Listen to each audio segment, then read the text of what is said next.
আল্লাহ রব্বুল আলামিন বলেন যে আমি আদম এবং হাওয়াকে বললাম, আদম হাওয়া আমার জান্নাত থেকে নেমে যাও, জান্নাত থেকে নেমে যাও, নেমে যাও, বের হয়ে যাও, এ কথা বলেননি। আল্লাহ পাকের কোরআনে কারীমের প্রত্যেকটা শব্দের মধ্যেই বিশাল বিশাল রহস্য লুকায়িত আছে, তাই না?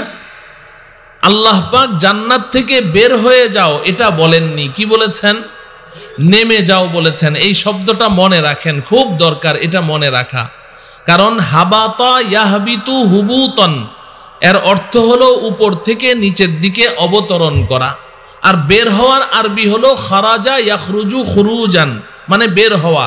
আল্লাহ পাক বলেননি কুল নাখরুজু মিনহা জামিআ, এটা বলেননি যে তোমরা বের হয়ে যাও, আদম হাওয়া জান্নাত থেকে বের হয়ে যাও, না, আল্লাহ এটা বলেননি।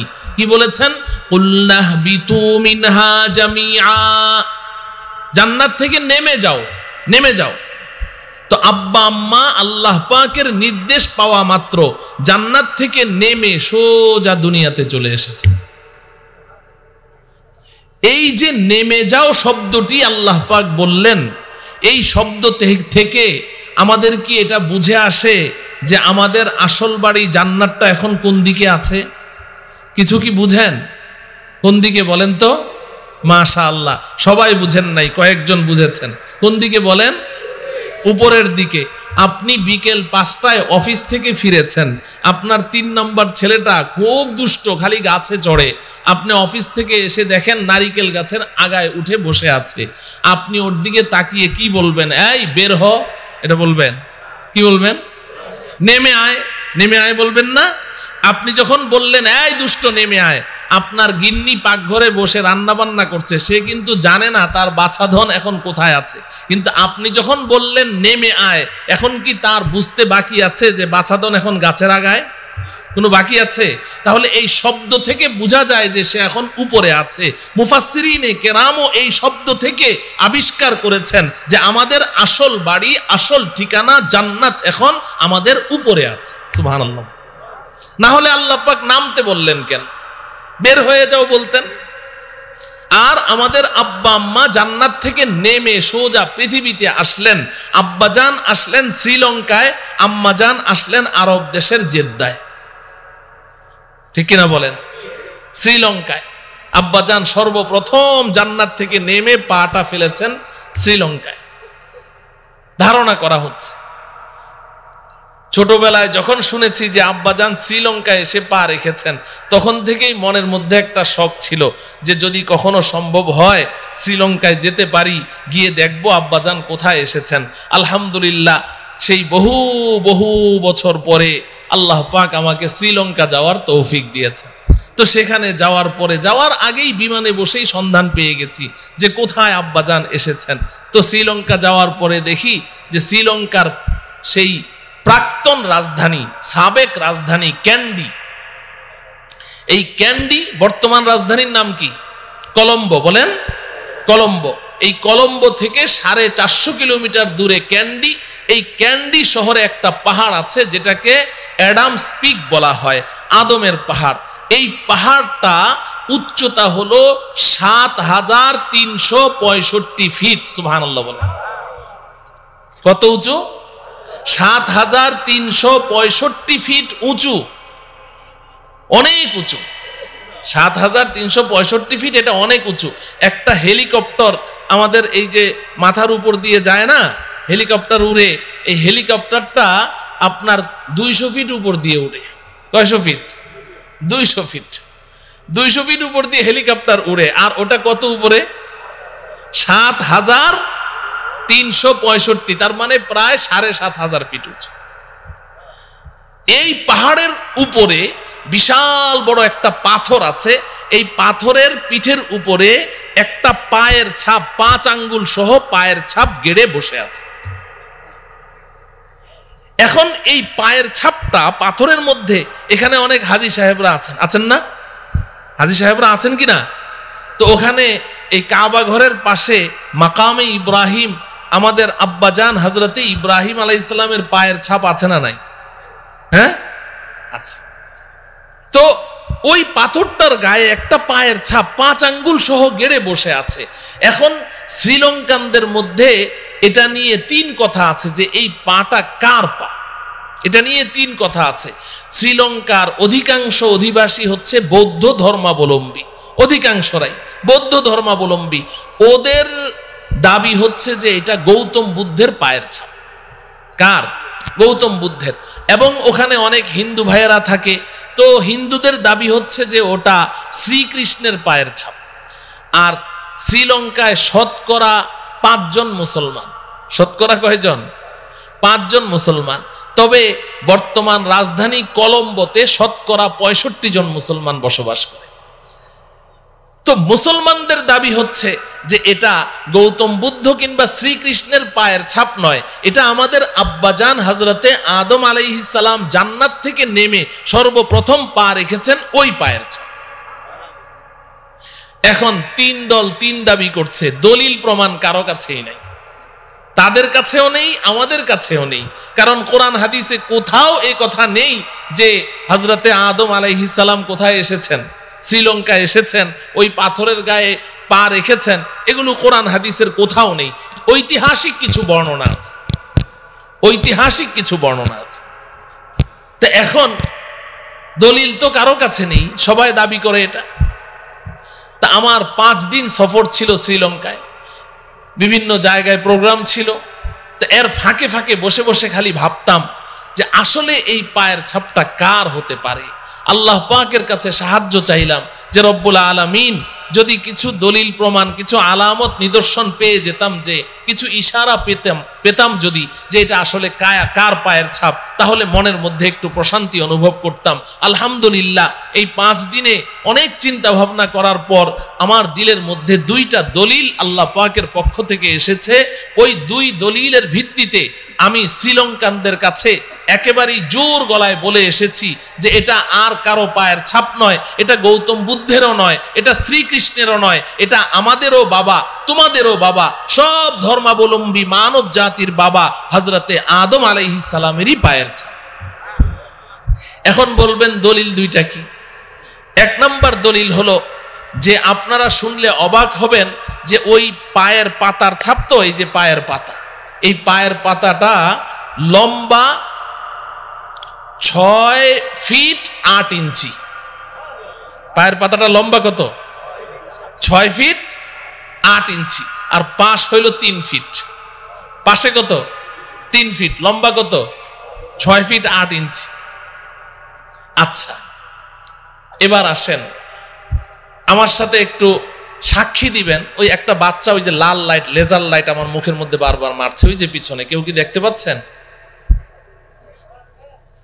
তো ওখানে কেউ নেই, বাচ্চাটাকে একটু শান্ত করেন।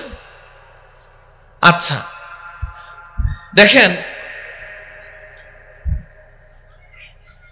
আপনারা যারা হজ করেছেন, হাজী সাহেবরা যারা আছেন, আমি দোয়া করি আজকের এই মাহফিলে যারা আমার সামনে উপস্থিত আছেন, ডানে বাঁয়ে সামনে পেছনে, ধনী গরিব, বুড়ো জোয়ান, ছোট বাচ্চা, নারী পুরুষ, যারা এই মাহফিল শুনছেন, আমি আল্লাহ পাকের কাছে দোয়া করি আল্লাহ রব্বুল আলামিন সকলকেই আল্লাহ পাকের ঘর, সকলকে অন্তত পক্ষে একবারের জন্য হলেও স্বচক্ষে জিয়ারত করার তৌফিক দান করেন।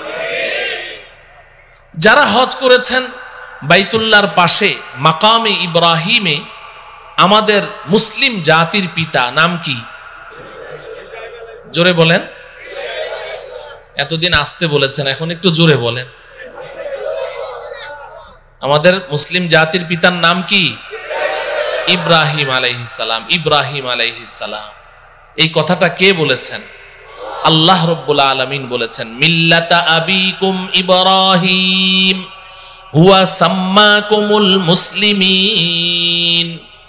এই উম্মতে মুহাম্মাদি, তোমরা যেই ধর্মের উপরে আছো, তোমাদের এই ধর্ম তোমাদের পিতা ইব্রাহিম আলাইহিস সালামের ধর্ম। সুবহানাল্লাহ। আমাদের এই ধর্ম কার ধর্ম?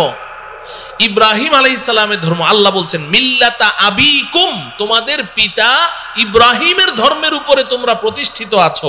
আল্লাহ এতটুকু বলেই ক্ষান্ত হননি, আল্লাহ বলছেন হুয়া সাম্মাকুমুল মুসলিমিন।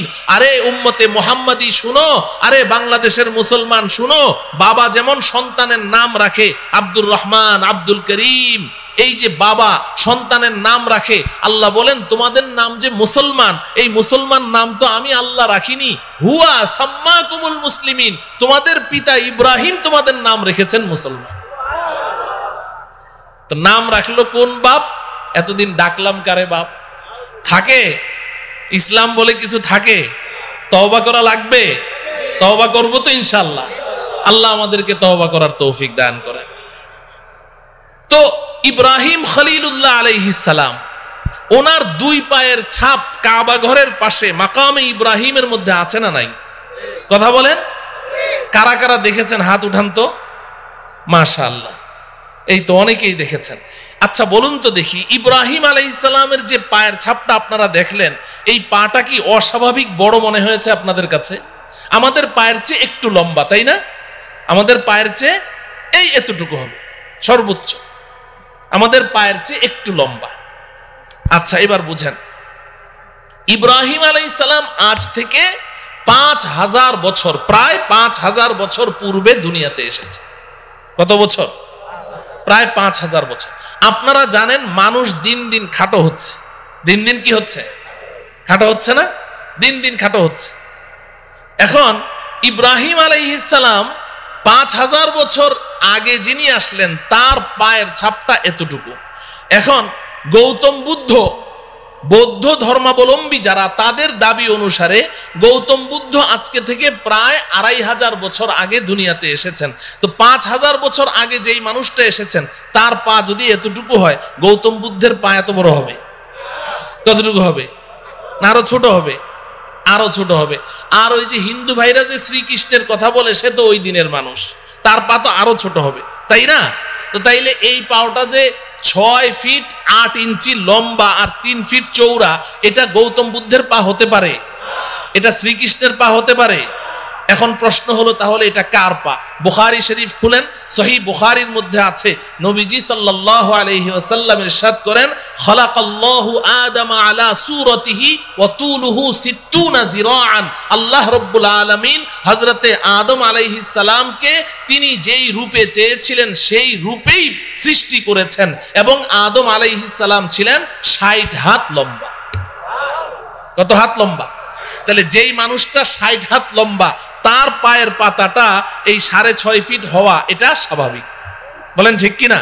তো আমি এই দলিলের ভিত্তিতে ওই শ্রীলঙ্কান বাসীদেরকে বলে এসেছি এক প্রোগ্রামের মধ্যে, যে আপনারা যত কিছুই বলেন, আসলে এটা গৌতম বুদ্ধেরও নয়, শ্রীকৃষ্ণেরও নয়, এটা আমার, আপনার, আপনাদের সকলেরই বাবা হযরতে আদম আলাইহিস সালামেরই পায়ের ছাপ।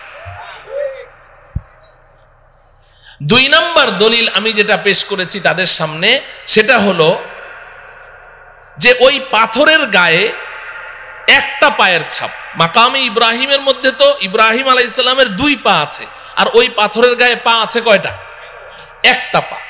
তাও আবার অদ্ভুত কাণ্ড, ডান পা নয়, বাম পায়ের ছাপ। কোন পায়ের? আমি ওটার মধ্যে খুব গবেষণা করেছি, চিন্তা করেছি যে রব্বুল আলামিন, এটার মধ্যে কোনো নিদর্শন অবশ্যই আছে। পা একটা কেন, তাও আবার কি বাম পা কেন? তো চিন্তা ভাবনা করার পরে আলহামদুলিল্লাহ দিলের মধ্যে এটা আসলো যে হ্যাঁ, বাম পাই তো হতে হবে। যদি ডান পা হতো তাহলে সন্দেহের মধ্যে পড়ে যেতাম। বাম পা হওয়াতে এখন আর আমার কোনো সন্দেহ নেই। বলবেন কেন?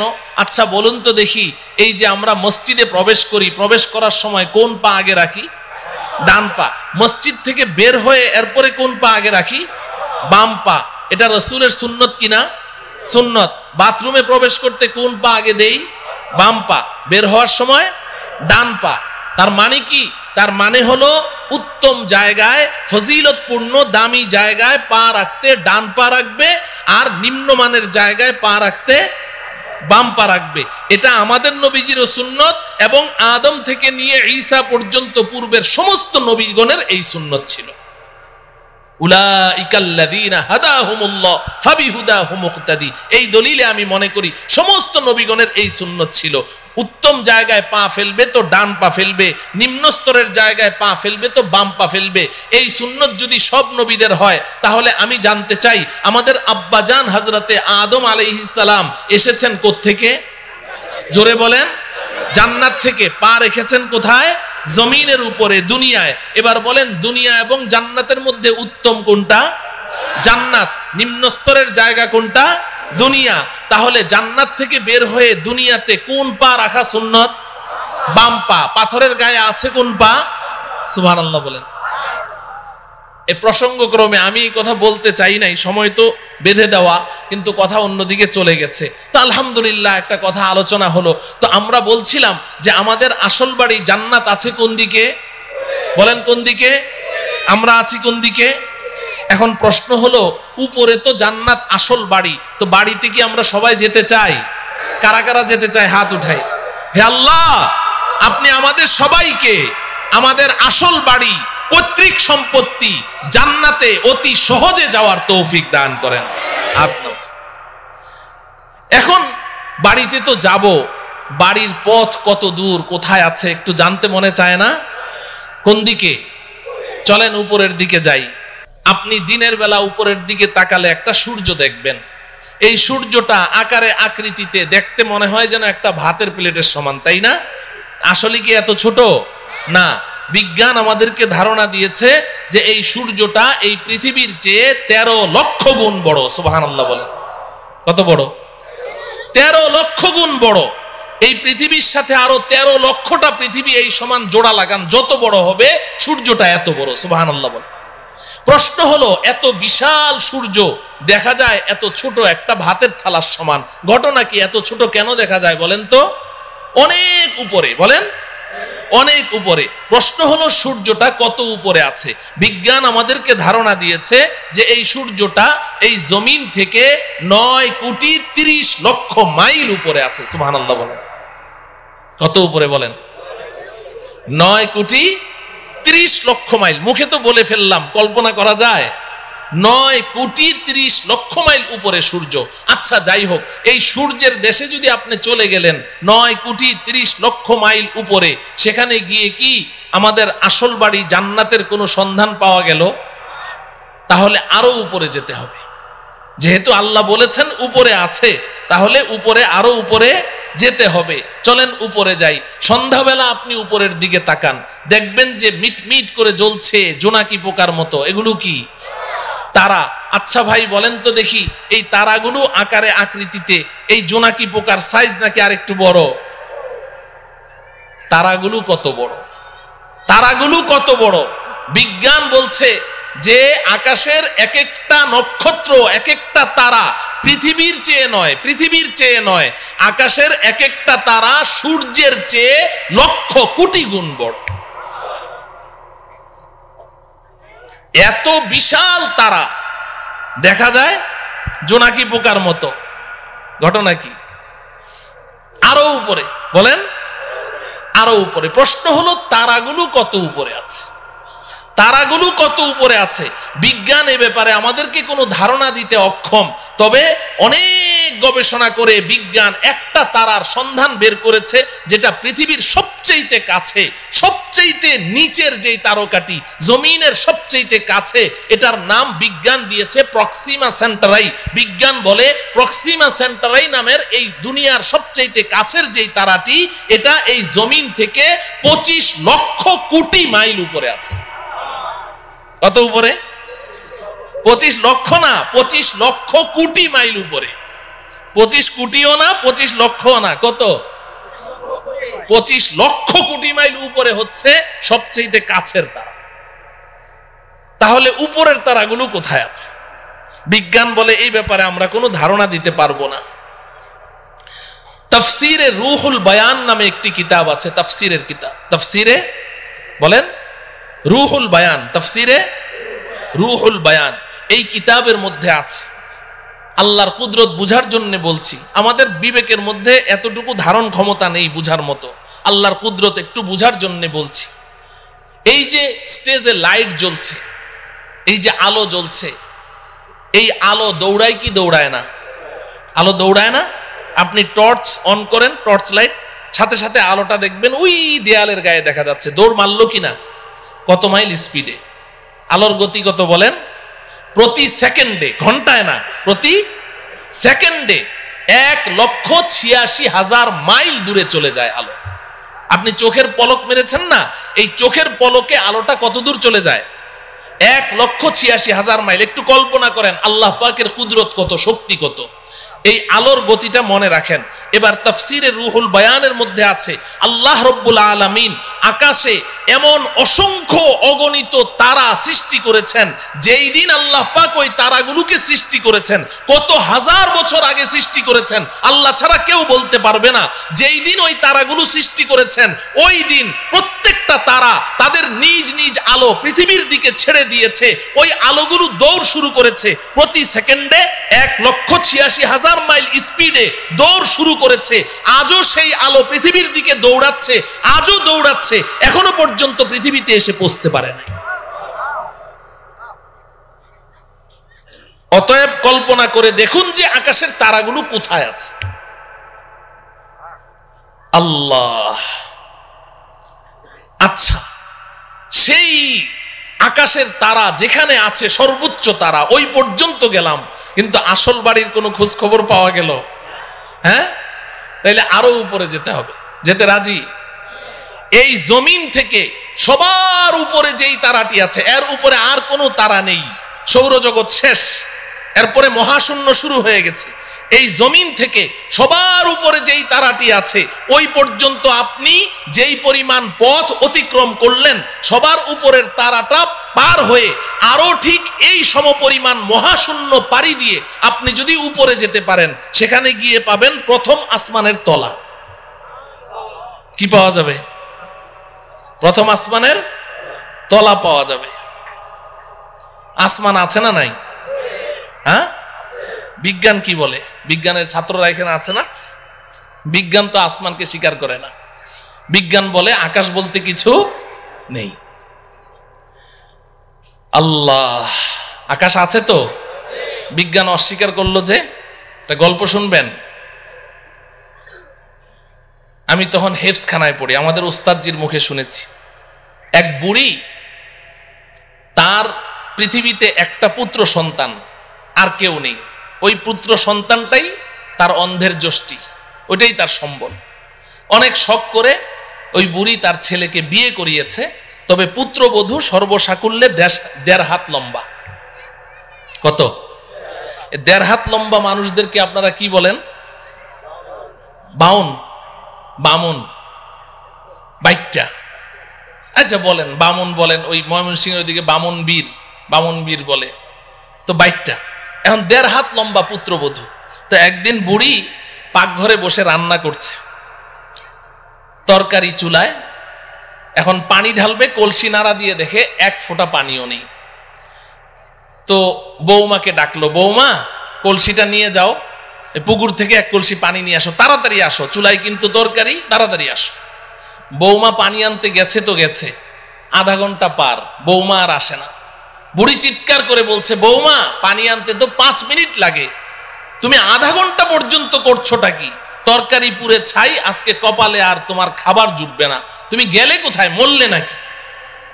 বৌমা পাশের রুম থেকে চিৎকার দিয়ে বলে, আম্মা আমি 5 মিনিটেই তো পানি নিয়ে এসেছি, তো দিচ্ছ না কেন? ওই আম্মা একটা অ্যাক্সিডেন্ট হয়ে গেছে। কি অ্যাক্সিডেন্ট হলো? বলে যে আম্মা বিয়ের সময় আপনি না আমাকে একটা স্বর্ণের চেইন দিয়েছিলেন। বলে হ্যাঁ, ওই চেইনটা ছিঁড়ে কলসির মধ্যে পড়ে গেছে। তো হয়েছেটা কি? কলসির মধ্যেই তো পড়েছে। কয় যে আম্মা হ্যাঁ, কলসির মধ্যেই তো পড়েছে, তুমি নিজে দেখেছো? বলে আমি নিজের চোখে দেখলাম কলসির মধ্যে পড়েছে। তো তাহলে এক কাজ কর, তোর মাথায় কি বুদ্ধি শুদ্ধি নাই? তুই এক কাজ কর, কলসির মুখ দিয়ে হাতটা ভরে দে, কলসির তলা থেকে চেইনটা তুলে নে, পানিটা চেঞ্জ করে নিয়ে আয়, আর না হলে 5 মিনিট সময় বেশি লাগবে, তুই আধা ঘন্টা পর্যন্ত করছিসটা কি? বৌমা পাশের রুম থেকে চিৎকার দিয়ে বলে, আম্মা এই মাত্র আপনি যেই বুদ্ধিটা শিখাইলেন, আমি আধা ঘন্টা থেকে ওই কাজেই ব্যস্ত আছি। কিন্তু আম্মা বড় আশ্চর্যের ব্যাপার, আপনার কলসির তো তলা নাই। আপনার কলসির কি নাই? তলা নাই। বুড়ি পাকঘর থেকে বলে, বৌমা কলসির তলা তো কলসির তলার জায়গায় ঠিকই আছে, তুই যে বামন বীর বাইটটা তোর হাত খাটো ওই পর্যন্ত যায় না। বলেন ঠিক কিনা? আল্লাহ রব্বুল আলামিন কোরআনে হাকিমে বারবার বলেছেন, একটি নয় দুইটি নয়, আমি সাতটি আসমান সৃষ্টি করেছি। আল্লাহর কথা কখনো অবাস্তব হতে পারে না। আসমান তো আসমানের জায়গায় আছে। যে সকল বিজ্ঞানীরা তারা এই আসমানের অস্তিত্বকে অস্বীকার করেছে, তারা তো বাইটটা বামন বীর, তাদের হাত খাটো ওই পর্যন্ত যায় না।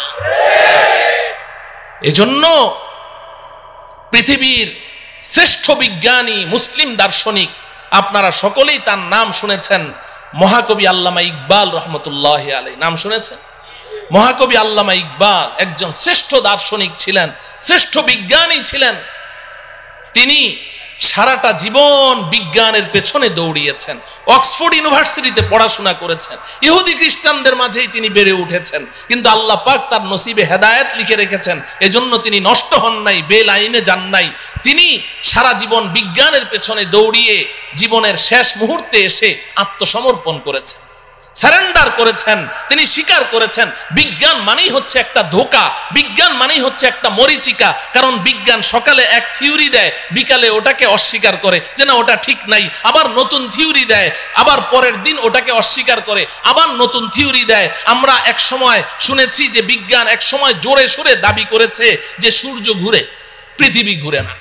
সূর্য ঘুরে, পৃথিবী ঘুরে না। এরপর মাঝখানে আরেক দল বিজ্ঞানী কিছুদিনের জন্য আবিষ্কার হলো, তারা এসে বলল যে না আগের বিজ্ঞানীদের থিওরি ভুল। বলে সঠিকটা কি? কয় যে পৃথিবী ঘুরে, সূর্য ঘুরে না। এখন বর্তমান দুনিয়ার সমস্ত বিজ্ঞানী প্রায় একমত। তারা বলে আগের দোনোদল বিজ্ঞানীদের থিওরি ভুল। বলে সঠিকটা কি? কয় যে সূর্যও ঘুরে, পৃথিবীও ঘুরে। বলে কি বলে না? এখন বর্তমান বিজ্ঞানের দাবি কি? সূর্যও ঘুরে, পৃথিবীও ঘুরে। আর কিছুদিন যদি বাঁচি তাহলে দেখবো আরেক দল বিজ্ঞানী আসবে, এসে বলবে আগের তিনদল বিজ্ঞানীদের থিওরি ভুল। বলে তাহলে সঠিকটা কি? বলবে একটাও ঘুরে না। অসম্ভব কি?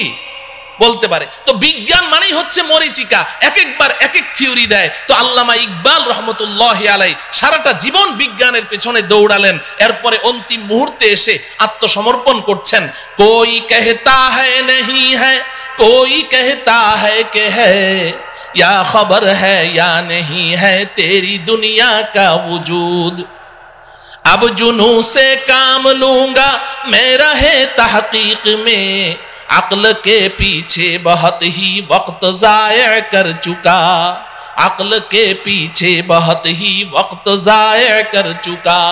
আল্লামা ইকবাল বলেন রব্বুল আলামিন সারাটা জীবন তো বিজ্ঞানের পেছনে দৌড়ালাম, কিন্তু বিজ্ঞান আজকে এক থিওরি দেয়, কালকে এক থিওরি দেয়। একবার বলে সূর্য ঘুরে, একবার বলে পৃথিবী ঘুরে, একবার বলে দুটোটা ঘুরে, একবার বলে আসমান আছে, আরেকবার বলে আসমান নাই।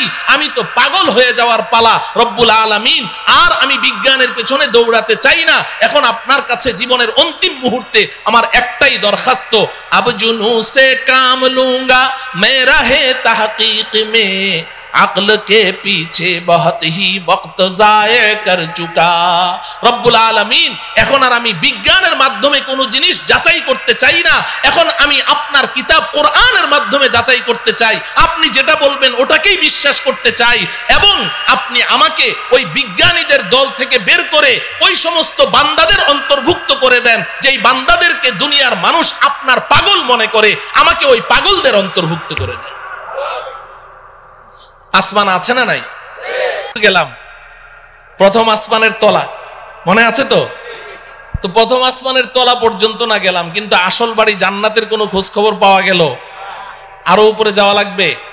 এই জমিন থেকে প্রথম আসমানের তলা পর্যন্ত যতটুকু পথ আপনি পাড়ি দিয়েছেন, ভালো করে বুঝেন, এই জমিন থেকে প্রথম আসমানের তলা পর্যন্ত যতটুকু পথ পাড়ি দিয়েছেন, প্রথম আসমানটা মোটাও এই পরিমাণ।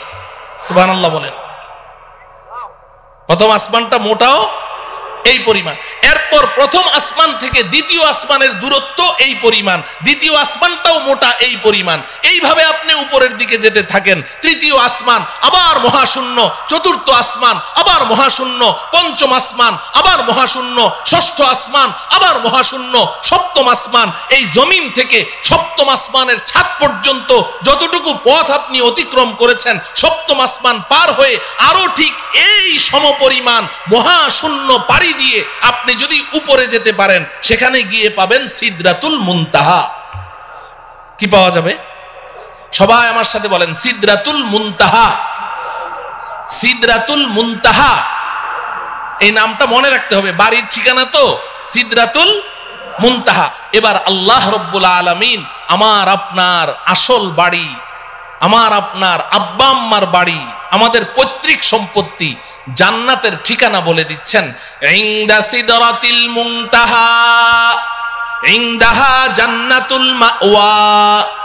এই দুনিয়ার মুসলমান শুনে রাখো, আমি তোমাদের জন্য, আমার ইমানদার পরহেজগার বান্দাবান্দীদের জন্য আমি যেই বিশাল জান্নাত তৈরি করেছি, এই জান্নাতটা আমি আল্লাহ সিদরাতুল মুনতাহার নিকটে তৈরি করে রেখেছি। কোথায়? সিদরাতুল মুনতাহা। বলেন, সবাই বলেন সিদরাতুল মুনতাহা। বাড়ির ঠিকানা জানা লাগবে না, বাড়ির এলাকার নাম জানতে হবে। আমাদের বাড়ির এলাকার নাম কি? সিদরাতুল মুনতাহা।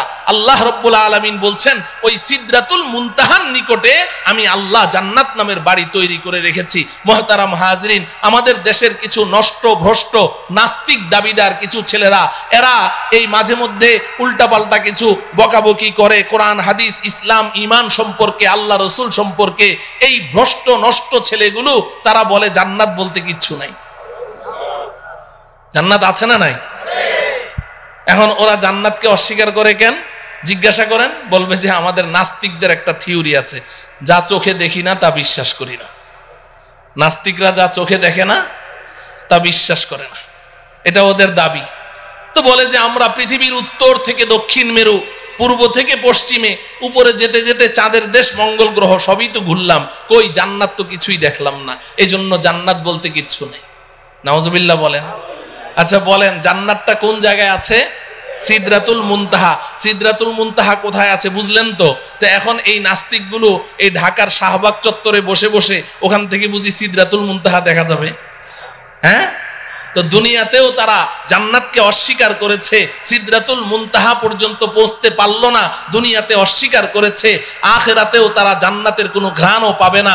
আমরা ইনশাআল্লাহ দুনিয়াতে যেহেতু আমরা বিশ্বাস করেছি, আমাদের জান্নাতের বাড়ির সন্ধান লাভ করেছি, আল্লাহর কথা বিশ্বাস করেছি, রাসূলের কথা বিশ্বাস করেছি, আব্বাজান হযরতে আদমের কথা বিশ্বাস করেছি, ইনশাআল্লাহ পরকালে আমরা আমাদের আসল বাড়ি জান্নাতের মালিক হবই হব ইনশাআল্লাহ।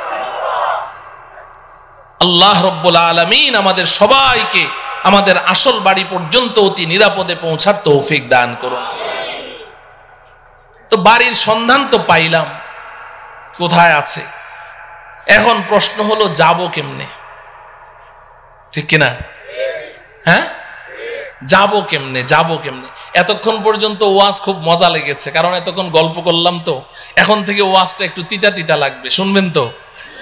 হ্যাঁ, আসল ওয়াজ এখন থেকে শুরু। এতক্ষণ কিন্তু ওয়াজ ছিল না, এতক্ষণ গল্প গুজব করলাম, সময় কাটাইলাম।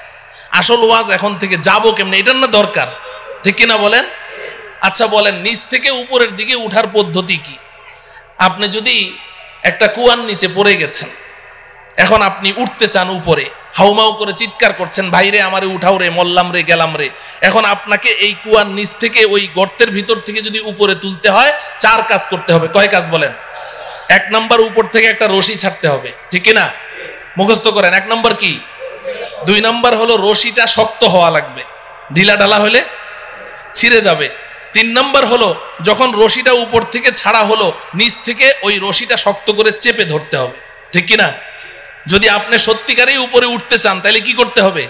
চেপে ধরতে হবে। যদি গাউরা টাইপের হয়, কারণ আমি রশি টশি ধরুম না, উপরে উঠুম, ও কিয়ামত পর্যন্ত উঠতে পারবে নাকি? রশি ধরা লাগবে, ধরতে হবে।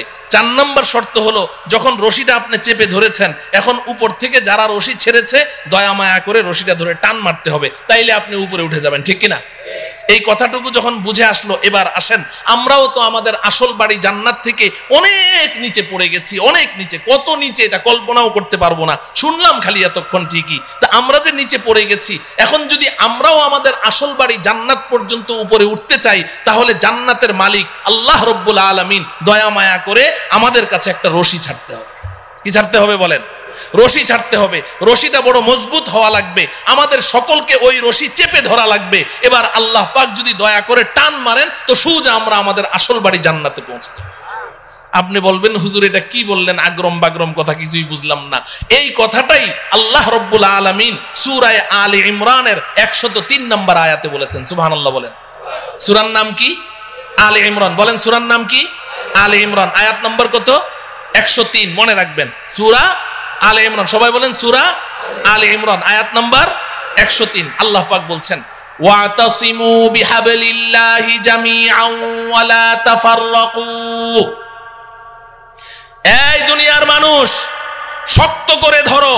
ইতাসিমু, আল ইতিসাম মজবুতি কে সাথ পকড়না, শুধু ধরা না। ধরার আরবি ইতিসাম না, ধরার আরবি হলো আখাযা ইয়াখুযু, আখযান মানে ধরা।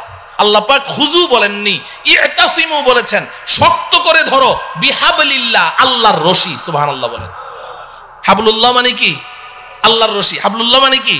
আল্লাহ বলছেন ইতাসিমু বিহাবলিল্লাহ, আল্লাহর রশি ধরো, জামিআন, সবাই মিলে ধরো, একজন দুইজন না। এই রশি ছিঁড়ার কোনো সম্ভাবনাই নাই, সবাই মিলে ধরো। ওয়ালা তাফাররাকু, আল্লাহর রশি ধরতে গিয়ে আপোষের মধ্যে বিচ্ছিন্ন হয়ে যেও না। সুবহানাল্লাহ বলেন। বুঝে থাকলে বলেন। সূরা আলে ইমরানের 103 নম্বর আয়াতে আল্লাহ পাক আমাদের সবাইকে কি ধরতে বলেছেন? কার রশি? কার রশি? সবাই বলেন কার রশি? আল্লাহর রশি ধরতে বলেছেন। তো ধরতে রাজি আছি তো? এখন প্রশ্ন হলো, আল্লাহ তো রশি ধরতে বলেছেন, রশিটা ছাড়লো কে? ছাড়লেন কে? রশিটাকে শক্ত বানাইলো কে? রশি ধরে টান মারবে কে? আমাদের কাজ কি? কথা বলে না। ধরা। আমাদের কয় কাজ? বাকি 3 কাজ কার? ওই 3 কাজের ওয়াজের দরকার নেই, ওটা তো আল্লাহর কাজ। আমাদের কাজ কয়টা? তাইলে এখন প্রশ্ন হলো, ধরবো কেমনি? এই আমার ওয়াজ শেষ, রশিটা কি বাড়িতে যাইতে হবে না? ধরবো কেমনি? ধরার সিস্টেম লাগবে কি লাগবে না? নাকি সব ধরা একরকম, যে যেমনি চাই এমনি ধরলে হবে? না, এমনি ধরলে হবে না। আমি এক বক্তার ওয়াজ শুনেছিলাম ছোটবেলায়, গান শিখায়, গানের ওস্তাদ, বুড়া চিকনা চাকনা, আর ছেলে হইলো একেবারে নওজোয়ান তাগড়া। ও বলে ব্যান্ড সঙ্গীত শিল্পী হবে। ব্যান্ড সঙ্গীত কি জিনিস এটা যুবকদেরকে তো বুঝাইতে হবে না, বুড়ারা তো বুঝবেই না। ভ্যা ভ্যা করে চিল্লায় যে ব্যান্ড সঙ্গীত, এখন ওই ব্যান্ড সঙ্গীত শিল্পী হবে। এখন ওই বুড়া ওরে যতই গান শিখায়, ওই জোয়ানের গলা হইলো একটা বুড়া বকরির গলা, ফাটা বাস, ওটা দিয়ে কোনো গান বাইরে হয় না। তো একদিন ওই উস্তাদের মন টন খারাপ, ছাত্র কয়, উস্তাদ মন খারাপকে? কয় যে তুই আমার সুরটা একটু ধরতে পারলি না, এই জন্য আমার মন খারাপ। কি করতে পারলি না? সুরটা একটু ধরতে পারলি না। এখন ছাত্রটা ছিল আমার মতো একটু বোকা শোকা, ও চিন্তা করে যে স্যারের সুরটা ধরতে হবে, তো এইটা স্যার আগে বললো না আজকে বলছে, তো অনেক চিন্তা ভাবনা করলো যে সুর কেমনে ধরা যায়। পরে ওর মাথায় বুদ্ধি আসলো, আরে সুর তো স্যারের গলা দিয়ে বাইর হয়। ও উঠে স্যারের গলা একদম সজোরে চিপে ধরেছে, এমন জোরে চেপে ধরলো, ধরে বলে যে স্যার আজকে 6টা মাস আপনি এত কষ্ট করলেন, আপনি প্রথম দিন বলতেন আমি প্রথম দিনই ধরে ফেলতাম। এখন আজকে আমি ধরেছি, আমি আর আজকে সুর ছাড়ছি না। আপনার যতক্ষণ মন ভালো না হবে আমি সুর ছাড়বো না। স্যারের জিহ্বা এতখানি বের হয়ে গেছে। এখন স্যার তো কথাবার্তা বলতে পারে না। এখন স্যার যত উ আ করে বুঝাইতে চেষ্টা করেছে, বেটা সুর ধরার সিস্টেম তো এটা না, তুই সিস্টেম লস করেছিস, কিন্তু কথা তো বলতে পারে না, ও আ করে। তো ওই ছেলে মনে করেছে জুইত মতো ধরা হয় নাই, ও আরো শক্তি দিয়ে চেপে ধরেছে। তো 10 মিনিটের মধ্যে স্পট ডেড, ওখানেই শেষ। এটা বুঝি সুর ধরার সিস্টেম? কথা বলে না। তাহলে ধরায় ধরায় বেশ কম আছে, ধরায় ধরায় বেশ কম আছে। তো এখন আল্লাহ রব্বুল আলামিন তো বললেন যে আমার রশিটা চেপে ধর। 1 নম্বর হইল রশি চিনতে হবে, নাকি রশি চিনা লাগবে না? 2 নম্বর হলো রশি ধরার সিস্টেম জানতে হবে। কয়টা কথা? 2টা কথা। 1 নম্বর হলো রশি চিনতে হবে। বলেন 1 নম্বর কি? 2 নম্বর কি? রশি ধরার সিস্টেম নাকি চিনা লাগবে না? রশি চিনা লাগবে। আমাদের দেশের কিছু ভাই তো রশি চিনতে ভুল করে ফেলেছে। এই বেচারারা সূরা আলে ইমরানের 103 নম্বর আয়াত পড়ে এখন পেরেশান, আল্লাহর রশি কোথায় পাওয়া যায়। কারণ রশি না ধরলে তো আর বাড়িতে যাওয়া লাগবে না, রশি তো ধরাই লাগবে। এখন খুঁজতে খুঁজতে অস্থির, কোথায় রশি পাওয়া যায়, কোথায় তো রশি নাই। পরে চিন্তা করলো যে কোরআন নাজেল হয়েছে মক্কায়, আচ্ছা ওখানে যাই। হজ করতে গেছে, মক্কা মদিনা পুরা ঘুরে আসলো, কেউ রশি চিনে না। দেশে আসার পরে মন টন খারাপ, রশি ধরতে পারলাম না, তাইলে তো আর জান্নাতের বাড়িতে যাওয়া হবে না। পরে দেখে সর্বনাশ, এই পাশের জেলায় ফরিদপুর গেলেই তো রশি পাওয়া যায়। কোথায়? কথা বলে না, আছে না নাই? কয়টা? কয়টা? কয় যে পাইছি, একে জন্মের মতো গিয়ে চেপে ধরে। ও আমার প্রিয় ভাইয়েরা, আপনাদের বিবেকের কাছে জানতে চাই, আল্লাহ তাআলা এমন রশির কথা বললেন যেই রশি পৃথিবীর কোথাও নাই, মক্কায়ও নাই, মদিনায়ও নাই, ফরিদপুর জেলায় গেলে পাই। এই রশি কি সেই রশি? এই রশি কি সেই রশি? তাইলে কি আমরা সবাই একমত হতে পারি যে আমাদের যে সমস্ত ভাইয়েরা ওই ফরিদপুরের 8 রশিতে গিয়ে হাত দিয়েছে তারা রশি চিনতে ভুল করেছে? যদি এই এলাকায় কেউ থাকেন আজকে তওবা করবেন, আজকে তওবা করবেন। করবো তো ইনশাআল্লাহ। ওই রশি না রে ভাই, আল্লাহর রশি কি এটা আগে চিনতে হবে। তাফসিরের কিতাব খুলেন, আমার কথা শোনার দরকার নেই, আমি তো সূরার নাম আয়াত নাম্বার বলে দিয়েছি। আপনি যে কোনো একটা গ্রহণযোগ্য তাফসিরের কিতাব খুলেন, সব মুফাসসিরিনে কেরাম এক কথা বলেছেন, এখানে কেউ দুই কথা বলেন নাই। তারা পরিষ্কার বলে দিয়েছেন হাবলুল্লাহি আল কুরআন, আল্লাহর রশির নাম হলো আল কুরআন। সুবহানাল্লাহ। আল্লাহর রশির নাম কি? আল্লাহর রশির নাম কি? তাইলে রশিটা কি আল্লাহ ছেড়েছেন না এখনো ছাড়েন নাই? হ্যাঁ, ছেড়েছেন। এখন কি করা লাগবে? আমাদের ধরা লাগবে। তাইলে এখন শেষ ওয়াজ হইল ধরবো কেমনে, ঠিক কিনা? শেষ ওয়াজ কি? ধরবো কেমনে। আচ্ছা দেখেন, এই যে আমার সামনে রশি আছে, এই যে রশি ধরলাম, এই যে দেখেন রশি ধরলাম, তো আঙ্গুল লাগে কয়টা? হ্যাঁ, কেউ যদি বলে যে আমি 5 আঙ্গুল দিয়ে ধরুম না, 4 আঙ্গুল দিয়ে ধরুম, তো ঝুলে থাকতে পারবে? টান মারলে ঝুলতে পারবে? 2 আঙ্গুল দিয়ে ধরলে? 5 আঙ্গুল দিয়ে যদি ধরি, এবার মাইকম্যানকে বলেন রশি টান দিবে, রশি ছিড়বে, আমার হাত ছুটবে না, ঠিক কিনা? তাইলে শক্ত করে ধরতে হইলে আঙ্গুল লাগে কয়টা? আল্লাহর রশি ধরতেও আঙ্গুল লাগবে 5টা। সুবহানাল্লাহ বলেন। এখন আমি এই 5টা আঙ্গুলের নাম বলবো, সবাই মুখস্থ করবেন। বাকি 5 আঙ্গুলের ওয়াজ আর করা আজকে হবে না, পাশেই তো থাকি, আরেকবার আসমুনি যদি আল্লাহ তৌফিক দেয়।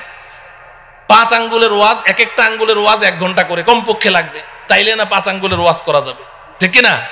তো এখন 5টা আঙ্গুলের নাম আগে মুখস্থ করেন, আমি সংক্ষিপ্ত একটা এক্সরে রিপোর্ট দিয়ে যাই যে আঙ্গুলগুলো সুস্থ আছে কিনা, ধরা আছে কিনা। হ্যাঁ, মাঝে মধ্যে এক্সরে রিপোর্টটা বাইর করে দেখবেন, দেখবেন তো ইনশাআল্লাহ। আল্লাহর রশি ধরার 1 নম্বর আঙ্গুলের নাম হলো ঈমান। বলেন, সবাই বলেন। 1 নম্বর আঙ্গুলের নাম কি? ঈমান। 2 নম্বর আঙ্গুলের নাম ইবাদত। সবাই বলেন ইবাদত, ইবাদত। 3 নম্বর আঙ্গুলের নাম মুআমালা। আমি পরে অর্থ বলে দিব, এখন না বুঝেই মুখস্থ করেন। মুআমালা, মুআমালা, মুআমালা। 4 নম্বর মুআশারা, মুআশারা, মুআশারা। 5 নম্বর আখলাক, আখলাক, আখলাক। কয়টা হলো? 5টা। আবার বলি, 1 নম্বর কি? সবাই বলেন ঈমান। 2 নম্বর ইবাদত। বলেন 3 নম্বর মুআমালা, মুআমালা বলবেন না, মুআমালা, মুআমালা। 4 নম্বর মুআশারা, মুআশারা। 5 নম্বর আখলাক।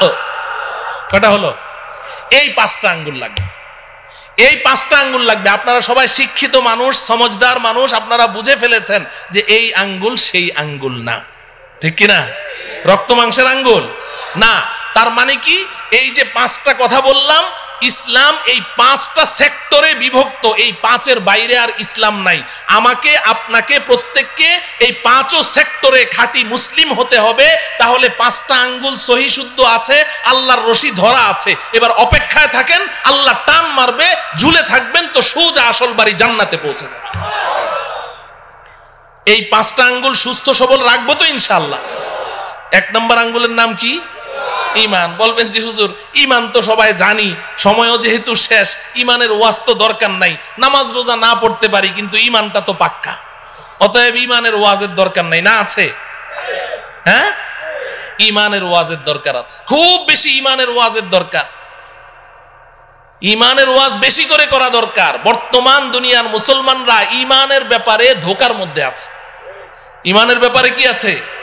ধোকার মধ্যে আছে। ইমানের ওয়াজ বেশি করে করতে হবে, ইমান বুঝতে হবে। আমরা মুখে মুখে তো কত কথাই বলি। আমাদের বাংলাদেশের অধিকাংশ মুসলমান এরা মনে করে ইমান মানে আল্লাহকে বিশ্বাস, স্রষ্টাকে বিশ্বাস করা। এরা মনে করে ইমান মানে নবীজি সাল্লাল্লাহু আলাইহি সাল্লামকে বিশ্বাস করা। তা আমি তো আল্লাহকেও বিশ্বাস করি, নবীকেও বিশ্বাস করি, পরকালকেও বিশ্বাস করি, দ্যাটস এনাফ, আমি একজন খাঁটি ইমানদার। যার কারণে নামাজ নাই, রোজা নাই, হজ নাই, যাকাত নাই, কোরআন কিতাব, আল্লাহ রসুল কিচ্ছু নাই, কিন্তু খাঁটি ইমানদার। ঠিক কিনা? সমাজে এই জাতীয় মুসলমান আছে না নাই? কম না বেশি? 95%। তো যে কথা বলছিলাম, তাইলে 1 নম্বর আঙ্গুলের নাম কি? সব ক্ষমতা কার হাতে? সব ক্ষমতা কার হাতে? নাকি জনগণের হাতে? সব ক্ষমতার উৎস কে? জনগণ না আল্লাহ? আল্লাহ। সব ক্ষমতা কার হাতে? সন্তান দেওয়ার মালিক কে? তাইলে সন্তান না হইলে শাহ আলী মাজারে যাবেন? হ্যাঁ, যায় না মুসলমানরা? যায়। শাহ আলী বাবা কি সন্তান দিতে পারে? আপনি সন্তানও হারা, আর শাহ আলী বাবার কাছে গিয়ে যখন বলবেন যে একটা সন্তান চাই, তখন হইবেন ইমান হারা। সন্তানও পাইলেন না, ইমানও পাইলেন না, কট্টর একটা কাফের হয়ে বের হইলেন, আমও গেল, ছালাও গেল। কথা বুঝে আসছে? তাইলে পীরের কাছে চাওয়া যাবে? জিন্দা পীরের কাছে চাওয়া যাবে? মুর্দা পীরের কাছে চাওয়া যাবে না। সব চাইতে হবে কার কাছে? আল্লাহ পাকের কাছে। আল্লাহ আমাদের ইমানকে মজবুত রাখার তৌফিক দান করেন। 2 নম্বর কি? 2 নম্বর আঙ্গুল কি? ইবাদত। ইবাদত। নামাজ কি? কথা বলে না। রোজা কি? যাকাত কি? হজ কি? ইবাদত। কোরআন তেলাওয়াত, জিকির আজকার, দান খয়রাত, সব মিলে আঙ্গুল কয়টা? এটা বুঝেন, ভালো করে বুঝেন, খুব বুঝেন। নামাজ, রোজা, হজ, যাকাত, কোরআন তেলাওয়াত, জিকির আজকার, দান খয়রাত, সব মিলে আঙ্গুল কয়টা? একটা। আমাদের সমাজে যেই মুসলমানটা 5 ওয়াক্ত নামাজ পড়ে, রোজা রাখে, যাকাত দেয়, হজ করে, তাসবিহ জপে, কোরআন তেলাওয়াত করে, জিকির করে, দান খয়রাত করে, আমরা বলি সমাজের সর্বশ্রেষ্ঠ মুসলমান। ঠিক কিনা? হ্যাঁ, কিন্তু আঙ্গুল কয়টা? এই 1 নম্বর ইমানের আঙ্গুল আর 2 নম্বর ইবাদতের আঙ্গুল নিয়ে যেই মুসলমান আছে, তাকেই আমরা সার্টিফিকেট দিয়ে দিচ্ছি সে একেবারে শ্রেষ্ঠ মুসলমান। বাকি 3 আঙ্গুলের খবর নেই। এই কারণে আজকে সমাজের অনেক মুসলমান এমন আছে, নামাজ পড়তে পড়তে মাথার মধ্যে ঘা ফেলে দিয়েছে, বাজারে গিয়ে ভেজাল মাল বিক্রি করছে, যুগ যুগ ধরে সুদ খাচ্ছে, যুগ যুগ ধরে সুদের সাথে জড়িত, যুগ যুগ ধরে ঘুষের সাথে জড়িত, হারাম মাল বিক্রি করছে, কিন্তু আবার নামাজও পড়ছে। কারণ সে মনে করে যে আমি তো পাক্কা মুসলমান, এগুলোর মধ্যে আবার ইসলাম আসলো কোত্থেকে? মুআমালা ঠিক নাই, আছে না নাই? হ্যাঁ মুহতারাম হাজিরিন, তাইলে ইবাদতের মধ্যে সর্বশ্রেষ্ঠ ইবাদতের নাম কি? কথা বলে না। নামাজ না পড়লে ঈমান থাকে? বলে যে হুজুর নামাজ না পড়লে কি হবে, আমার ঈমান ঠিক আছে। আগে তো হাসতে হাসতে বলতো, এখন সিরিয়াসলি বলে যে হুজুর নামাজ না পড়লে কি হবে, আমার ঈমান ঠিক আছে। নামাজ না পড়লে ঈমান ঠিক থাকে না তো ভাই। নবীজি বলেছেন, আমার কথা না, বাইনাল আবদি ওয়াল কুফরি তারকুস সালাহ, কে ঈমানদার কে বেঈমান এটা কি কপালে লেখা আছে? চিনবো কেমনে? নবীজি বলেন, আমি বলে দিচ্ছি কেমনে চিনবা, দেখো লোকটা নামাজ পড়ে কিনা। যদি নামাজ পড়ে বলো ঈমানদার, নামাজ না পড়লে চুপ, কিছুই বলার দরকার নেই। কিন্তু ঈমানের সাক্ষী দেওয়ার জন্য কি লাগবে? নামাজ লাগবে। নামাজ পড়বো তো ইনশাআল্লাহ, নাকি নামাজ ছাড়া ঈমানদার? আল্লাহ পাক বুঝার তৌফিক দান করেন। 3 নম্বর আঙ্গুলের নাম কি? মুআমালা। মুআমালা 3 নম্বর আঙ্গুল কি? মুআমালা মানে লেনদেন। মুআমালা মানে কি? ও আমার প্রিয় ভাইয়েরা, খুব বুঝেন, এখানে আমাদের সমস্যা আছে। নামাজ রোজা যাই করি, কিন্তু লেনদেন ঠিক নাই। মুসলমানদের লেনদেন কি নাই? ঠিক নাই। বেচা কেনা, ঋণ দেওয়া, ঋণ পরিশোধ করা, বিবাহ শাদী, সামাজিক আচার আচরণ, অনেক কিছুর মধ্যে আমাদের লেনদেন কি নাই? ঠিক নাই। ইবাদত আল্লাহর হক। ইবাদত কার হক? লেনদেন কার হক? বান্দার হক। বলেন কার হক? বান্দার হক। আমি ইবাদতের মধ্যে কোনো ত্রুটি করেছি, আল্লাহর কাছে ক্ষমা চাই। আল্লাহ, আপনার সাথে আমার মুআমালা ঠিক নাই, নামাজে আমার ত্রুটি হয়েছে, রোজায় ত্রুটি হয়েছে, আল্লাহ বড় মেহেরবান, কান্নাকাটি করেন, ক্ষমা চান, আল্লাহ মাফ করে দিবেন। কিন্তু আপনি মুআমালা ঠিক করেন নাই, আপনি কোনো বান্দার হক আপনি অন্যায়ভাবে আপনি নষ্ট করেছেন। 10টা টাকা তার ইচ্ছার বাইরে জবরদস্তি তার কাছ থেকে আপনি নিয়েছেন, আপনি সারা জীবন সেজদায় পড়ে থাকেন, সারা জীবন সেজদায় পড়ে থাকেন, আল্লাহর কাছে কান্নাকাটি করেন, আল্লাহ আপনাকে মাফ করবে না। কেন মাফ করবে? আপনি অন্যায় কি আল্লাহর সাথে করেছেন না বান্দার সাথে? তাহলে আপনি যার সাথে অন্যায় করেছেন তার কাছে না মাফ চাইবেন? কথা বুঝে আসে? খবরদার, খবরদার, মুআমালা ঠিক করতে হবে, লেনদেন ঠিক করতে হবে। হাসরের ময়দানে অনেক নামাজ, রোজা, হজ, যাকাত, কোরআন তেলাওয়াত, তাসবিহ, তাহলিল, জিকির, আজকার, নফল রোজা, নফল দান খয়রাত, অনেক একদম ইবাদতের আমলের পাহাড় নিয়ে উঠবে, পাহাড় নিয়ে। অন্যরা এভাবে তাকিয়ে থাকবে, বাপরে বাপ, এত আমল করেছে, এত নেকি, এত সওয়াব, সবাই এভাবে তাকিয়ে থাকবে। এমন ব্যক্তি উঠবে, কিন্তু হাসরের ময়দানে পাওনাদারদের ঋণ পরিশোধ করতে করতে ওর নেকি সব খালি হয়ে যাবে, তাকে আল্লাহ পাক জাহান্নামে নিক্ষেপ করবে। পরিষ্কার হাদিস, পরিষ্কার হাদিস।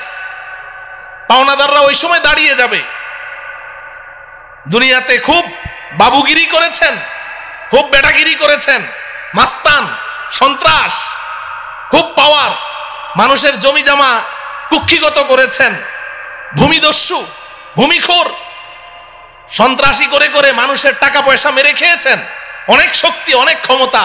কিন্তু ভাই, আল্লাহ পাকের সামনে গিয়ে আপনাকে দাঁড়াতে হবে, এটা মাথায় রাখেন। যখন আল্লাহ পাকের আদালতের কাঠগড়ায় দাঁড়াবেন, তখন আপনার কি অবস্থা হবে? নবীজি সাল্লাল্লাহু আলাইহি সাল্লাম সাহাবায়ে কেরামকে প্রশ্ন করেছেন, এই বলো তো দেখি, সবচেয়ে বড় মিসকিন কে? সবচেয়ে বড় মিসকিন কে? তো সাহাবায়ে কেরাম বললেন, ইয়া রাসূলুল্লাহ, 1 লোকমা 2 লোকমা খাবারের জন্য মানুষের দাঁড়ে দাঁড়ে ঘুরে, ওই তো সবচেয়ে বড় মিসকিন। নবীজি বললেন, না, বরং সবচেয়ে বড় মিসকিন হলো ওই ব্যক্তি যে হাসরের ময়দানে পাহাড় সমপরিমাণ নেকি নিয়ে উপস্থিত হবে।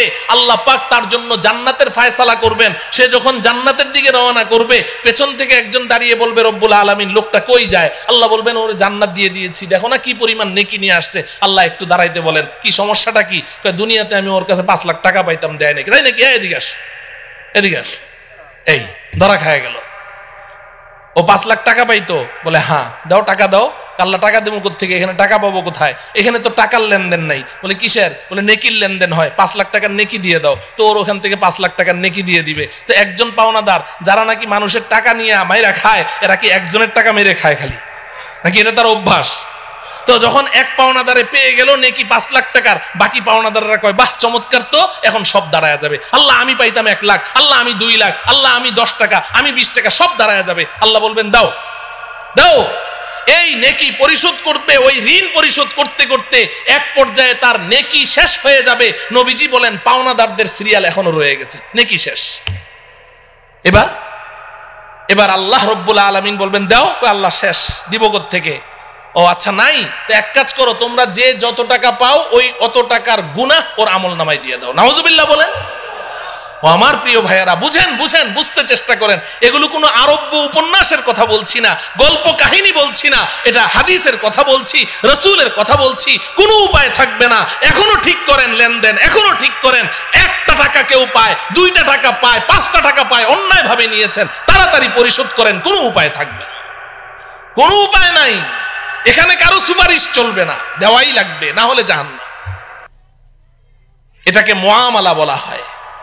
আমাদের অত্র অঞ্চলে, আমি তো এখানে অনেক দিন যাবত আছি, অত্র অঞ্চলে, বাংলাদেশের সব জায়গাতেই, তবে এই সমস্ত অঞ্চলে বেশি প্রবণতা আছে, বাবা মারা যায়, বাবার সম্পত্তি বড় ভাই কুক্ষিগত করে রাখে, অন্য ভাইদেরকে দেয় না। আছে না নাই? বড় ভাই, মাওলানা আসলে আমাকে বলবেন, বড় ভাই কি করে রাখে? নিজের হাতে কুক্ষিগত করে রাখে, ভাইদের মধ্যে সম্পত্তি বন্টন করে দেয় না। আবার কিছু আছে ভাইদের মধ্যে বন্টন করে, বোনদেরকে দেয় না, বোনদের হক দেয় না।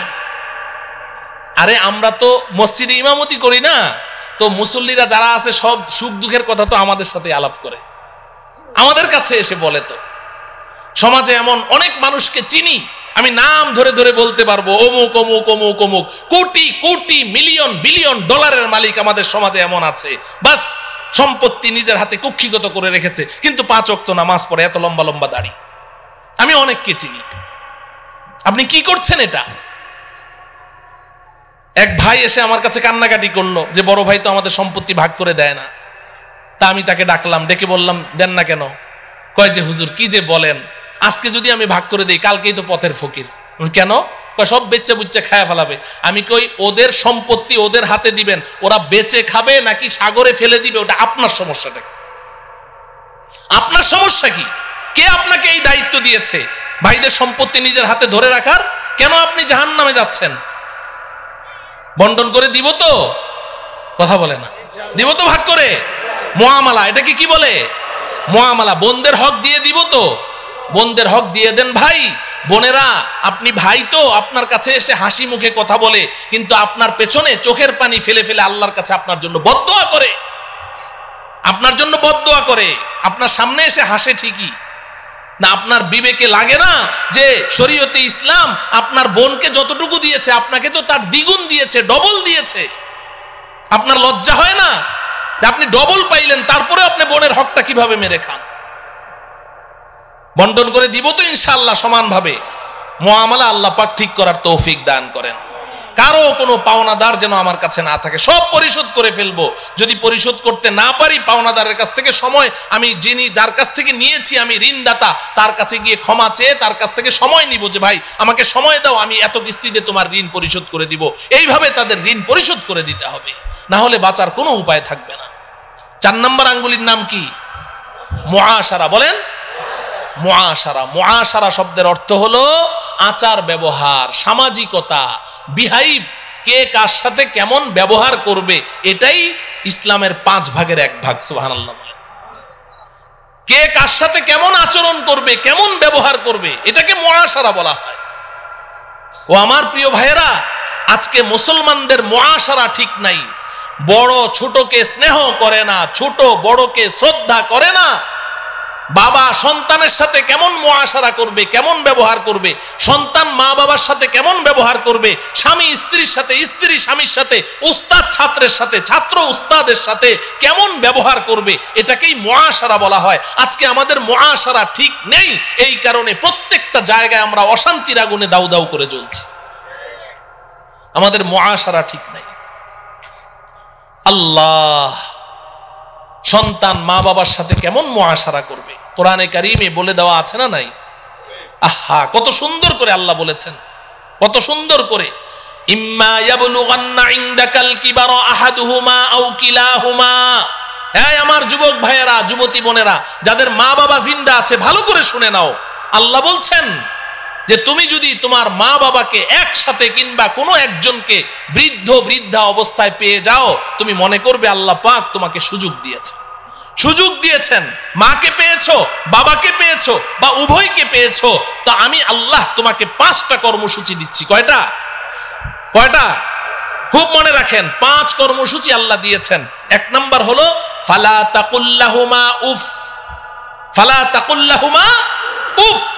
তুমি তোমার মা বাবার সামনে এমন কোনো কথা বলতে পারবে না, এমন কোনো কাজ করতে পারবে না যে তোমার কথায় কাজে কষ্ট পেয়ে তোমার মা কিংবা তোমার বাবা বলবে উফ। উফ শব্দটা তোমার মা বাবা যদি উচ্চারণ করেছে, তোমার জান্নাতের বাড়িতে আর যাওয়া লাগবে না। কিংবা তোমার মা বাবার কোনো কথা শুনে তুমি বিরক্ত হয়ে বললে উফ বাবা থামো তো, উফ মা চুপ করো তো, এই যে তুমি উফ বলেছো, তোমার জন্য জান্নাত হারাম হয়ে যাবে। লা তাকুল্লাহুমা উফ, 1 নাম্বার। 2 নাম্বার ওয়ালা তানহারহুমা। বাবা মাকে ধমক দিয়ে কথা বলিস না, ঝাড়ি মেরে কথা বলিস না। তোর হাতে, তোর শরীরে এখন অনেক শক্তি আছে, তো মা বাবা দুর্বল হয়ে গেছে, এখন মা বাবার সাথে ধমক দিয়ে কথা বলবি, ঝাড়ি মেরে কথা বলবি, আমি আল্লাহ এটা তোর জন্য হারাম ঘোষণা করলাম। ধমক দিয়ে কথা বলিস না। লা তানহারহুমা। 3 নম্বর কর্মসূচি ওয়াকুল্লাহুমা কওলান কারীমা।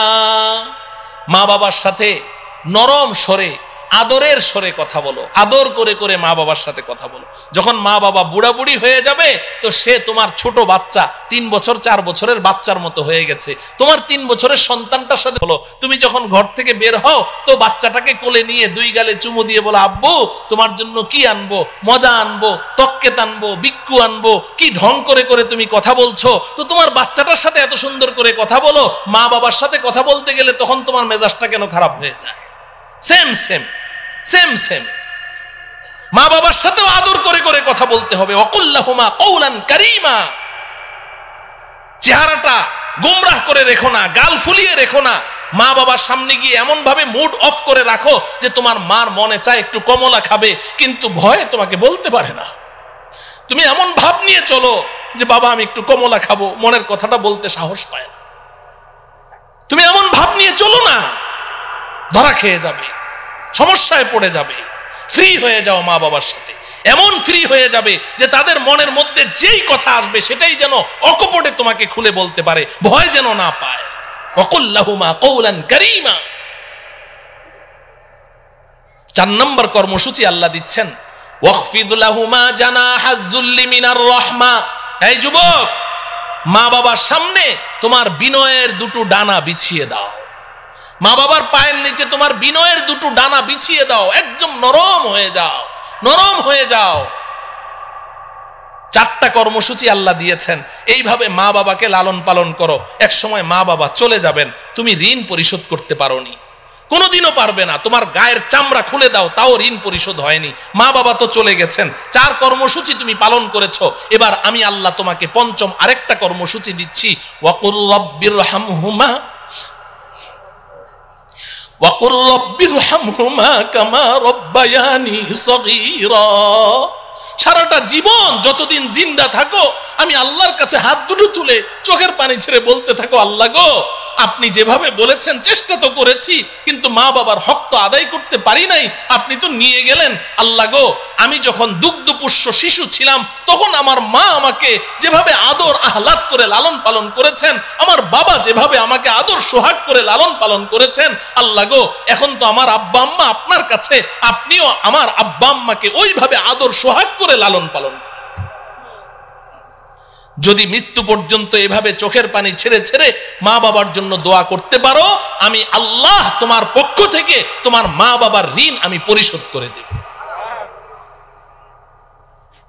তাহলে মা বাবার সাথে কেমন আচরণ করতে হবে শরীয়তে আমাদেরকে শিক্ষা দিয়েছে কি দেয়নি? তা আমার সন্তান এই কথাটা জানবে স্কুলে, কলেজে, ভার্সিটিতে পড়াইলে না মাদ্রাসায় পড়াইলে? হ্যাঁ, মাদ্রাসায় পড়াইতে হবে না? মাদ্রাসায় পড়ান, ঠকবেন না। মাদ্রাসায় পড়ান, ঠকবেন না। অন্তত প্রাথমিক শিক্ষাটা মাদ্রাসায় দিয়ে দেন। শিক্ষার ফাউন্ডেশন, বেনা, ভিত্তিটা মাদ্রাসায় হয়ে যাক।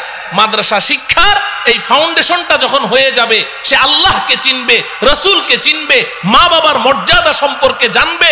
যখন রসুলের আখলাক চরিত্র সম্পর্কে জানবে, এরপরে আপনার এই সন্তান যদি ডাক্তার, ইঞ্জিনিয়ার, প্রফেসর, জজ, ব্যারিস্টার, পাইলট যাই হোক না কেন, ইনশাআল্লাহ এই সন্তান কোনোদিন নাস্তিক হবে না, মুরতাদ হবে না। এই সন্তান যত বড় ব্যক্তি হোক না কেন, দেশের প্রধানমন্ত্রী হয়ে যাক না কেন, রাষ্ট্রীয় সম্পদ চুরি করবে না, পাচার করে বিদেশে পাঠাবে না, জনগণকে কষ্ট দিবে না, এবং কোনোদিন আপনাকে ঘর থেকে বের করে বৃদ্ধাশ্রমে রেখে আসবে না।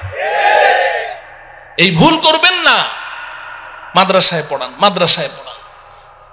এটাকে মুআশারা বলা হয়। আজকে আমাদের মুআশারা ঠিক নাই। স্বামী জানে না স্ত্রীর সাথে কেমন মুআশারা করবে, স্বামী জানে না।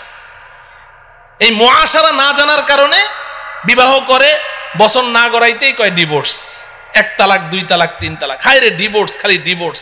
আমরা ফতুয়ার কাজ করি তো এই আমাদের কাছে যত ফতুয়া আসে, মানুষের জীবনে কি খালি একটাই সমস্যা, খালি ডিভোর্স? ম্যাক্সিমাম খালি মাসআলা খালি এইটাই, হুজুর মাথা গরম হয়ে গেছে, 3 কথা বলে ফেলছে। এই ডিভোর্সের প্রবণতা দিন দিন কমছে না বাড়ছে? কেন বাড়ছে? মুআশারা ঠিক নেই, মুআশারা ঠিক নেই। স্বামী জানে না স্ত্রীর সাথে কেমন মুআশারা করতে হয়, স্ত্রী জানে না স্বামীর সাথে কেমন মুআশারা করতে হয়। মুআশারা ঠিক করতে হবে, মুআশারা ঠিক করতে হবে। নবীজি সাল্লাল্লাহু আলাইহি ওয়াসাল্লাম তার বিবিদের সাথে কেমন আচরণ করেছেন, এটা আমার পড়তে হবে, সিরাতুন নবী পড়তে হবে, রাসূলের জীবনী পড়তে হবে, রাসূলের পারিবারিক জীবনটা কেমন ছিল, নবীজি তার বিবিদের সাথে কেমন আচরণ করেছেন এটা আমার জানতে হবে, ওইভাবে আমার পরিবার নীতি চালাতে হবে, তাহলে ইনশাআল্লাহ ডিভোর্স শব্দ মুখে আসবে না। নবীজি কি কোনো একজন বিবিকে ডিভোর্স দিয়েছিলেন জীবনে? বিবি কি একজন দুইজন? কয়জন? তো 11 জনের মধ্যে তো একজনকেও ডিভোর্স দিলেন না, আর আপনি একজন বিবি তাতে আপনি ডিভোর্স দিতে পাগল হয়ে গেলেন, ব্যাপারটা কি? আপনার মুআশারা ঠিক নেই। এজন্য মুআশারা ঠিক করতে হবে। স্ত্রী জানে না তার স্বামীর সাথে কেমন মুআশারা করতে হয়। আজকাল তো আধুনিক যুগ, বিজ্ঞানের যুগ, যুবকরা মনে কষ্ট নিয়েন না। আমি ছোটবেলায় একটা ওয়াজ শুনেছিলাম, ওই যে যুক্তিবাদী সাহেবের, হাবিবুর রহমান যুক্তিবাদী সাহেবের, ওনার ওয়াজ শুনেছিলাম। আমি তখন হেফজ পড়ি রংপুরে। তো ওই ওয়াজের মধ্যে উনি বলেছিলেন যে আধুনিকতা, যুবকদের যে আধুনিকতা, এই আধুনিকতা যে কত বড় বিপদের কারণ হয়।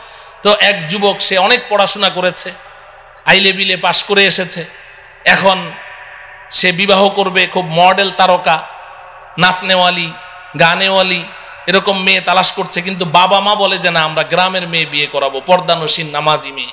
যুবক রাজি না, কিন্তু বাবা মার ইচ্ছায় শেষমেশ ওই গ্রামের এক পর্দানসীন মেয়েকে বিয়ে করে আনলো। এখন মেয়ে বাসর রাতে যখন যুবক গেল, ঢুকলো, তো মেয়ে তো ঘোমটা, লম্বা ঘোমটা দিয়ে বসে আছে। ওই যুবক তো ওই ঘোমটা দেখে ওর মেজাজ গরম হয়ে গেছে, যে বর্তমান যুগে আবার এই ঘোমটা টোমটা চলে নাকি, এটা দেখে ওর মেজাজ গরম। এরপরে ভিতরে যখন ঢুকলো, এখন বিবি সাহেবা বলে আসসালামু আলাইকুম ওয়া রাহমাতুল্লাহ, সালাম শুনে আরো মেজাজ গরম, উত্তর তো দিলই না, বস বসে আছে আর রাগে খালি ফুসছে। এবার বিবি সাহেবা উঠে এসে স্বামীর পায়ের জুতা খুলে দেয়, মোজা খুলে দেয়, হাত পাখা নিয়ে বাতাস করে। স্বামী একটা কথা 3 বার জিজ্ঞেস করলে তারপরে জবাব দেয়।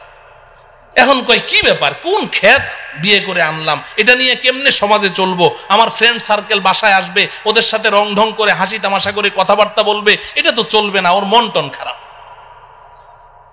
তো তখন ওই বিবির নাম ছিল শিল্পী, আর স্বামীর নাম হলো পল্টু। তো এখন পল্টু শিল্পীকে বলে, এই যে শোনো, এই সমস্ত সুফিগিরি দরবেশগিরি চলবে না, আমি খুব হাই সোসাইটিতে বসবাস করি, আমার ওই সোসাইটির সাথে তাল মিলিয়ে চলতে হবে। বিবি সাহেবা বলে, বলেন কিভাবে চলতে হবে? আমার আব্বা আম্মা বলেছেন স্বামী যেভাবে বলে সেভাবে চলতে, আপনি শিখিয়ে দেন কিভাবে চলতে হবে। কয় এই যে আপনি করছো, আর এক কথা 10 বার জিজ্ঞাসা করলে একবার জবাব দাও, এগুলো হবে না, আমরা একজন আরেকজনকে তুমি করে বলবো। বলেন স্বামী স্ত্রীরা এখন একজন আরেকজনকে কি করে বলে? আপনি বলে না, আবার বলে যে নাম ধরে ডাকতে হবে। কি করতে হবে? নাম ধরে ডাকতে হবে। এটা হলো আধুনিকতা। বুঝে আসছে? আমি ছোটবেলায় তো বাপ মার নামই জানতাম না, মায়ের নাম জানতাম না, বাবার নাম জানতাম। আমাকে নিয়ে অনেকে হাসাহাসি করতো, কয় যে এই তোর মায়ের নাম কি? আমি বলতাম শুনছো। তোর বাপের নাম কি? আমি বলতাম শুনছেন। বাপের নাম কি? শুনছেন। মায়ের নাম কি? কারণ সারাদিন দেখতাম আমার বাপে মায়েরে শুনছো করে ডাকে, তাই আমি মনে করতাম আমার মায়ের নাম কি? শুনছো। আর আমার মা বাপেরে কি ডাকে? শুনছেন। নামই জানতাম না। আহা, ওই জমানাটা কত সুন্দর ছিল। আর এখন তো ওই পল্টু কয় যে তা কিভাবে চলতে হবে, যে তুমি আমাকে ডাকবে পল্টু, আমি তোমাকে ডাকবো কি? শিল্পী। তো পল্টু আর শিল্পী তো বলছে ঠিক আছে, আপনি যেভাবে শিখিয়ে দেন। এখন পল্টু আর শিল্পী সংসার করতে করতে আল্লাহ পাকের ইচ্ছায় ফুটফুটে একটা ছেলে সন্তান জন্ম দিল। এখন সন্তানটা যখন কথা বলা শিখেছে, এখন বড় হয়েছে, 3-4 বছর বয়স, এখন সন্তানটা বাপের ডাকে পল্টু, মায়ের ডাকে কি? শিল্পী। ডাকবে না?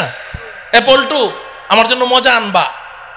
শিল্পী, আমি পেশাব করুম, আমার পেশাব করায় নিয়ে আসো। শিল্পী আর পল্টু। তো একদিন পল্টু ঘরে এসে দেখে শিল্পী খুব কান্নাকাটি করছে। পল্টু জিজ্ঞাসা করে, শিল্পী কাঁদোকে? কাঁদবো না, কি করব, এত সুন্দর একটা সন্তান আল্লাহ দিয়েছে, একটাবার মা বলে ডাকে না, আমার খালি শিল্পী শিল্পী কয়। এখন পল্টুও কান্দে, পল্টুর চোখেও কি? পানি। কিরে বাবা, কি হয়েছে? চুপচাপ থাকেন। এখন পল্টুও কাঁদে, পল্টু কাঁদোকে? কয় ও তো আমারে কি কয় না, আব্বা কয়ে ডাকে না। কয় তাইলে এক কাজ করো, ভুলটা তো আমারই হয়েছে, যে আমরা সিদ্ধান্ত নিয়েছিলাম পল্টু আর শিল্পী ডাকবো, এই কারণেই তো সন্তান বাপ মা ডাকে না। আজকে থেকে আমি তোমার আব্বা কমু, আম্মা কমু, তুমি আমার আব্বা কইবা। তাহলে সন্তানে কি করবে? আব্বা আম্মা ডাক শিখ। কথা বুঝে আসলো? আধুনিকতা ছেড়ে দেন, ওই পূর্বের যুগে আবার ফিরে আসেন। আমাদের পূর্বপুরুষরা দেখেন দাদা দাদির মধ্যে কি মোহাব্বত ভালোবাসা, বুড়া বুড়ির মধ্যে কি মোহাব্বত ভালোবাসা। বুড়া বসে থাকে, বুড়ি বসে বসে পান ছেঁচে আর বুড়া খায়, কি ভালোবাসা। আজকে তোমার 1 বছর হইলো না বিয়া হইলো, তোমার মধ্যে তো ওই ভালোবাসা সৃষ্টি হয় না, তোমার মধ্যে তো ওই ভালোবাসা সৃষ্টি হয় না। তাইলে মুআশারা ঠিক করবো তো ইনশাআল্লাহ, মুআশারা ঠিক করবো তো? কথা বুঝে আসে? আল্লাহ পাক বুঝার তৌফিক দান করেন। 5 নাম্বার কি? কথা বলে না। 5 নাম্বার কি? আখলাক মানে কি? চরিত্র। বলেন আখলাক মানে কি? চরিত্র। আমাদের নবীজি পৃথিবীর সর্বশ্রেষ্ঠ চরিত্রের মালিক ছিলেন, ঠিক কিনা? ইন্নাকা লা আলা খুলুকিন আযীম। হে বন্ধু, আপনি হলেন মহান চরিত্রের মালিক। এই সার্টিফিকেট আমাদের নবীজিকে আল্লাহ দিয়েছেন কি দেননি? আর আমাদের নবীজি এসে কি ঘোষণা দিলেন? বুইসতুলি উতাম্মিমা মাকারিমাল আখলাক। আমি তোমাদের কাছে এসেছি তোমাদেরকে শ্রেষ্ঠ চরিত্র শিক্ষা দেওয়ার জন্য। আমাদের নবীজি তো শ্রেষ্ঠ চরিত্র শিক্ষা দিয়েছেন, সাহাবায়ে কেরামকে ওইভাবে গড়েছেন, সাহাবায়ে কেরাম তাবিঈনদেরকে গড়েছেন। কিন্তু অধপতন হতে হতে এখন মুসলমানদের চরিত্র একেবারে শূন্যের কোঠায়। বলেন ঠিক কিনা? এরপরে আবার এত বড় বড় মোবাইল যখন আবিষ্কার হলো, এই মোবাইল যখন যুবক যুবতীদের হাতে হাতে চলে আসলো, এখন যুবক যুবতীদের আখলাক চরিত্র বলতে কোনো কিচ্ছু তো নাই। এটা একেবারে লজ্জাজনক অবস্থানে চলে এসেছে। এই আখলাক আমাদের ঠিক করতে হবে কিনা? যদি আগের 4টা আঙ্গুল ঠিক হয়, আখলাক কিন্তু এমনি এমনি ঠিক হয়ে যাবে, ঠিক কিনা? তাইলে আল্লাহর রশি ধরতে আঙ্গুল কয়টা লাগবে? হ্যাঁ, মাওলানা চলে এসেছে, এখন আমার 1টা সেকেন্ড আপনাদের কাছে 1 দিনের মতো লাগবে। অতএব আমি আর লম্বা করব না। এখন বলেন আঙ্গুল কয়টা লাগবে? 1 নাম্বার। সবাই জোরে বলতে হবে, জোরে বলেন। 2 নাম্বার, 3 নাম্বার মুআমালা, বলেন। 4 নাম্বার মুআশারা, 5 নাম্বার আখলাক। এই 5টা আঙ্গুল যদি ঠিক হয়, এবার আল্লাহ কি বলে শুনেন। কুলনাহবিতু মিনহা জামিআ। আদম হাওয়া জান্নাত থেকে নেমে যাও, মনে আছে? জান্নাত থেকে ফা ইম্মা ইয়াতিয়ান্নাকুম মিন্নি হুদা। অতি সত্বর আমি আমার পক্ষ থেকে হেদায়েত নামের একটা রশি ছাড়বো। ছেড়েছেন কি? এবার আল্লাহ বলছেন ফামান তাবিআ হুদায়া ফালা খাউফুন আলাইহিম ওয়ালা হুম ইয়াহজানুন। ফামান তাবিআ হুদায়া আই ফামান ইতাসামা বিহাবলি। আমার এই হেদায়েত নামের রশিকে যারা শক্ত করে ধারণ করবে, ফালা খাউফুন আলাইহিম ওয়ালা হুম ইয়াহজানুন। তার কোনো ভয় নাই, ডর নাই, টেনশন নাই যে ধরে তো আছি, আল্লাহ কি টান মারবেন? আল্লাহ বলেন অবশ্যই অবশ্যই বান্দা, আমি এই রশি ছেড়েছি, আমি বড় মজবুত করে রশি বানিয়েছি, একদিন আমি টান মারবই মারবো। বান্দা, তুমি এই 5টা আঙ্গুলকে মজবুত করে আমার রশি চেপে ধরে থাকো। যেদিন টান মারবো, যদি ঝুলে থাকতে পারো, সোজা তোমার আসল বাড়ি জান্নাতে পৌঁছিয়ে দেবে। আল্লাহ রাব্বুল আলামিন আমাদেরকে এই 5 সেক্টরে খাঁটি মুসলিম হয়ে আল্লাহ পাকের রশি মজবুত করে ধারণ করে আমাদের আসল বাড়ি জান্নাতে পৌঁছার তৌফিক দান করুন। ওয়া সাল্লাল্লাহু তাআলা আলা সাইয়্যিদিনা মুহাম্মদ ওয়া আলা আলিহি ওয়া আসহাবিহি আজমাইন। আসসালামু আলাইকুম ওয়া রাহমাতুল্লাহি ওয়া বারাকাতুহু।